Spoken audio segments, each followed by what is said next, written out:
नमस्कार। आज बात करेंगे एक ऐसे बड़े बदलाव की जो भारत के ग्रामीण रोजगार की पूरी तस्वीर बदलने वाला है। सोचिए, एक ऐसी व्यवस्था जो 20 सालों से चल रही थी, जो लाखों लोगों के लिए सिर्फ काम नहीं बल्कि जीने का एक जरिया थी, वो अब पूरी तरह से बदली जा रही है। देखिए, भारत के गांवों में ना रोजगार का मतलब सिर्फ पैसा कमाना नहीं होता। ये तो भूख और सम्मान के बीच की एक महीन सी लकीर है। और पिछले 20 सालों से इसी लकीर को एक कानून ने थाम रखा था। एक ऐसा कानून जिसे अब बदला जा रहा है। तो आज के विश्लेषण में हम क्या-क्या देखने वाले हैं। सबसे पहले समझेंगे कि ये 20 साल पुराना वादा क्यों बदला गया। फिर इस नई प्रणाली की जरूरत आखिर पड़ी क्यों। जानेंगे कि वीबी ग्राम जी का नया ब्लूप्रिंट क्या है, इस आधुनिकीकरण की लागत क्या हो सकती है, और आखिर में संतुलन के इस बड़े सवाल पर बात करेंगे। चलिए तो शुरू करते हैं पहले सवाल से। आखिर ये कौन सी व्यवस्था है जिसे बदला जा रहा है और ये इतनी अहम क्यों थी? तो बात हो रही है मनरेगा की। 2005 में आया ये कानून। जानते हैं, इसका जो मूल सिद्धांत था वो बहुत पावरफुल था। ये एक डिमांड ड्रिवन कानून था। मतलब ये कि अगर किसी भी गांव के परिवार को काम चाहिए और वो काम मांगता है तो सरकार को उसे 100 दिन का काम देना ही पड़ेगा। ये कानूनी तौर पर जरूरी था। ये कोई सरकारी स्कीम या मेहरबानी नहीं थी, बल्कि ये एक सामाजिक सुरक्षा कवच था, एक लीगल राइट टू वर्क। और अब इसी व्यवस्था की जगह ले रहा है एक बिल्कुल नया मिशन, विकसित भारत ग्रामीण रोजगार और आजीविका मिशन, या कहें तो वीबी ग्राम जी। एक बात साफ समझनी होगी, ये सिर्फ नाम का बदलाव नहीं है, ये तो ग्रामीण रोजगार की पूरी सोच को बदलने की एक कोशिश है। तो जाहिर है सवाल उठता है कि भाई 2 दशकों से जो सिस्टम चल रहा था उसमें इतना बड़ा बदलाव करने की जरूरत आखिर पड़ी क्यों। सरकार जो तर्क दे रही है वो कुछ बहुत ही चौंकाने वाले आंकड़ों पर टिका है। सरकार के तर्कों में सबसे पहला नंबर आता है भ्रष्टाचार का। और आंकड़ा देखिए जरा, अकेले वित्त वर्ष 2024-25 में 193 करोड़ रुपए, ये वो रकम है जो लीक हो गई, गलत हाथों में चली गई। वजह फर्जी जॉब कार्ड और भी कई तरह की धांधलियां। और ये वाला आंकड़ा तो जमीनी हकीकत को और भी साफ कर देता है। देखिए, कागज पर 100 दिन के काम की गारंटी थी, है ना, पर असल में क्या हुआ? सिर्फ 7.5% परिवार, यानी 100 में से 8 से भी कम परिवार ही वो पूरे 100 दिन का काम ले पाए। मतलब जो वादा था और जो हकीकत थी उसमें एक बहुत बड़ी खाई थी।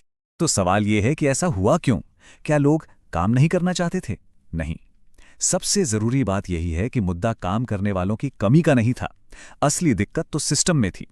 प्रोजेक्ट्स को मंजूरी मिलने में ही महीनों लग जाते थे, पैसा पाइपलाइन में अटक जाता था, और नतीजा, काम करने वालों के लिए काम ही नहीं होता था। मतलब लोग तैयार थे पर सिस्टम तैयार नहीं। तो ठीक है, समस्याएं तो पता चल गईं। अब देखते हैं कि ये जो नया मिशन है वीबी ग्राम जी, वो इन सारी दिक्कतों को दूर करने के लिए क्या नया ब्लूप्रिंट लेकर आया है। ये जो आप देख रहे हैं, ये इस पूरे बदलाव का दिल है। इसे ऐसे समझते हैं, मनरेगा एक अधिकार था, मतलब आप काम मांगे सरकार को देना पड़ेगा।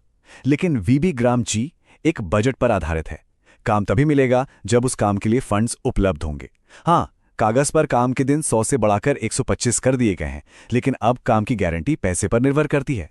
और तो और, इस पैसे का बोझ भी अब केंद्र और राज्यों में 60-40 के अनुपात में बढ़ जाए। तो मोटे तौर पर इस नए मिशन के 4 बड़े पिलर हैं। पहला, जैसा हमने कहा, सप्लाई ड्रिवन फंडिंग, यानी बजट पहले से तय होगा। दूसरा, 125 दिन का काम, जो कागज पर तो ज्यादा लगता है। तीसरा, एक 60 दिन का एग्रीकल्चरल पॉज, यानी खेती के सीजन में काम पर रोक। और चौथा, और ये बहुत बड़ा है, पारदर्शिता के लिए टेक्नोलॉजी का भरपूर इस्तेमाल, एआई, आधार, डिजिटल मॉनिटरिंग, सब कुछ। लेकिन जैसा हम जानते हैं, हर बड़े बदलाव की एक कीमत होती है। तो अब बात करते हैं इस आधुनिकीकरण की लागत की। इसके फायदे क्या बताए जा रहे हैं और इसकी जो गंभीर आलोचनाएं हो रही हैं वो क्या हैं, दोनों पहलुओं पर नजर डालते हैं। सरकार का पूरा जोर टेक्नोलॉजी पर है। तर्क ये है कि एआई सिस्टम धोखाधड़ी और गड़बड़ियों को पकड़ लेगा। साल में 2 बार सोशल ऑडिट होगा। आधार और बायोमेट्रिक से पैसा सीधा खाते में जाएगा। मतलब सब कुछ पारदर्शी। लक्ष्य साफ है, भ्रष्टाचार कम हो, काम की क्वालिटी सुधरे, और हाँ, 1/3 पद महिलाओं के लिए आरक्षित होंगे, जो एक बहुत बड़ा सामाजिक कदम है। लेकिन सिक्के का दूसरा पहलू भी है, और वो चिंताजनक है। सबसे पहले, राज्यों पर 300 से 500 करोड़ का अतिरिक्त वित्तीय बोझ पड़ेगा।